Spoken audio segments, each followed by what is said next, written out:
այսօրվա իշխանությունների ուրեմն ձախողած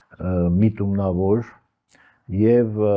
թողեք բացահայտ ասել, որ ադրբեջանամետ քաղաքականությունն է, որը պատճառ է դարձնում, թե այդ ձայնը լռեցվի, վերադարձի հարցը լռեցվի, որտեղ իրանք անգամներ ասում են վերադարձի օրակարգ չունեն, եւ թե այդ ժողովրդի, այդ հանրության, արցախահայության ուրեմն հարցերը չլուծվի եւ բավականին մեծ թվով, մոտավորապես 20%-ի չափով արդեն արտագաղթի պատկեր ունենք։ Արցախի իշխանությունները որևէ հազար ու մի ձևով փորձել է ներկա Հայաստանի իշխանությունների հետ ուրեմն կապի մեջ մտնել, իր առաջարկներ ներկայացնել, թե բնակարանային, թե սոցիալական եւ թե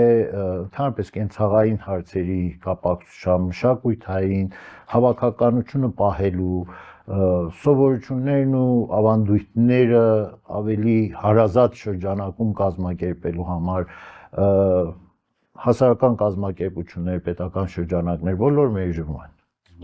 բոլոր մերժվում են Հայաստանի իշխանությունների քաղաքականությունը նաև որ այդպես ասած ճապաղվի հարցը, ինչպես ջուրը լեցվում է հողի վրա, ծծվի մեջտեղից գնա եւ այդպես հարց այլևս չլինի։